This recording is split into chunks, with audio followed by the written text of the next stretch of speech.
আসসালামু আলাইকুম, good morning guys. কি অবস্থা, কি খবর সবার? তো আজকে সকালে উঠেই ছাদে চলে আসলাম। আমার আম্মুরা সবাই ছাদে ছিল, কাজ করতেছিল, তাই আমি ওইখানে চলে আসলাম। ছাদে অনেক বেশি রোদ ছিল, রোদের মধ্যে আমার আম্মু আর আমার চাচি কাজ করতেছিল, আমি আমার আম্মুর সাথে কথাবার্তা বলতেছিলাম। শীতকাল আসলে আমার আম্মু অনেক রকমের গাছ টাছ লাগায় ছাদের মধ্যে, তো আমারা বলতেছিল যে কোথা থেকে একটা বাঁশ টাস এনে দিতে, সিম গাছ তারপর আরো কি কি গাছ লাগাবে, ওইখানে নাকি বাঁশ লাগবে। তাই আমাদের লেবু গাছে অনেকগুলা লেবু ধরছে মাশাআল্লাহ। তারপর দুইটা করলাও পাইলাম এখানে, বেগুন গাছে বেগুনও ধরছে, আর মরিচ গাছে মরিচ। আলহামদুলিল্লাহ সব গাছে কোনো না কোনো ফল ধরে আছে। কালকে রাতে কাবিল মারায় আমি পাথর কতগুলা রং করতে চাইলাম, এগুলা দেখি শুকায় গেছে, কিন্তু আমি যেমন ভাবছিলাম ওই রকম হয় নাই। চাঁদ থেকে আসি কোথা লাগছিল, সকাল থেকে কিছু খাই নাই, এসে আমি চা বানাই নিলাম, চা বানাই চা খাইতেছিলাম, তখন আবার টাইম দেখতেছি যে প্রায় 2টা বাজি গেছে। চাটা খাই একটু শুইলাম, এসে দেখি আবার আম্মু ভাত নিয়ে হাজির। আবার আম্মু ভাবছে যে আমি সকালে উঠে আর কিছু খাই নাই, তো আমার আম্মুরা আর ভাত নিয়ে চাইতে বলি নাই, বসে খেয়ে ফেললাম। ভাত খেয়ে দিয়ে বসেছিলাম, তখন দেখি জিতু মেসেজ দিয়েছে, তো জিতুর সাথে হাঁটতে বের হইলাম। আমার আবার নোয়াপাড়ায়ও কিছু কাজ আছে, আর সন্ধ্যার দিকে শিবের সাথে একটু টাউনে যাইতে হবে শিবের কাজে। তো শিবের থেকে বাইকটা কুছলাম যে আমি নোয়াপাড়া থেকে কাজটা সেরে আসি, আর সন্ধ্যায় তোর সাথে টাউনে যাবো, সমস্যা নাই। তো শিব বলতেছে ওনাকে একটু নজুমিয়াতে যাবে, এরপর বাইক নেওয়ার জন্য। তো পরে আমি ওর নজুমিয়াত আসার পর বাইক নিলাম। শিবের গাড়ি থেকে অনেক বেশি ডিস্টার্ব করতেছে, ওর গাড়ি সার্ভিস দিতে হবে। তার মধ্যে আমি চলে আসছি স্কুলের রুট দিয়ে নোয়াপাড়া যাওয়ার জন্য। এই রুট আমার একটা ছোটখাটো কাজ আছে, তাই রুট দিয়ে আসছি। বাঙ্গায় গাড়ি চলাইতে পুরা কবর হয়ে যাচ্ছিল। তো আমার যে দোকানে কাজ ছিল ওইখানে আসলাম, ওইখানে এসে ওনার সাথে কথা বললাম। আমার আসলে কিছু গ্লাস লাগাইতে হবে, গ্লাসের জন্য ওনার সাথে কথা বলছি যে কত টাকা আসবে, কতটুকু আসবে এগুলো। অবশ্য উনি আমাকে এক্সাক্ট কথাটা বলে নাই যে কত টাকা আসবে, কারণ ওনারা এসে মাপ টাপ নিতে হবে, তারপরে বোঝা যাবে যে কত টাকা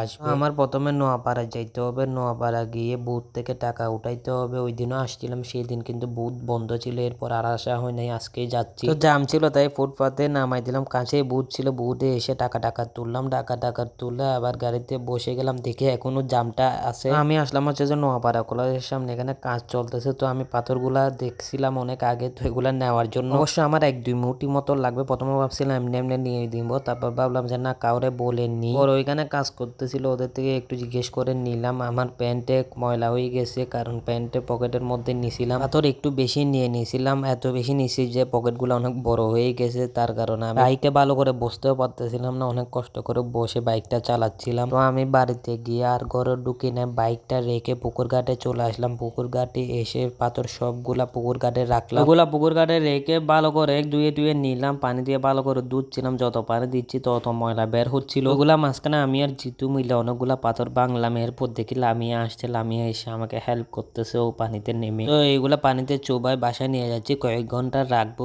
এরপর ফুলের টবের উপর দিব, ইনশাল্লাহ আপনাদেরকে দেখাবো কেমন লাগে। বাসায় এসে চাটা খেয়ে দাদার শালটা নিয়ে নিলাম, এ শাল দিয়ে এবার শীতও কাটাই ফেলবো ইনশাল্লাহ। দাদার শাল ডাল পরে রেডি হয়ে গেলাম টাউনে যাওয়ার জন্য। তো আজকের ভিডিও এতটুকু, ইনশাল্লাহ নেক্সট ভিডিওতে দেখা হবে। আল্লাহ হাফেজ।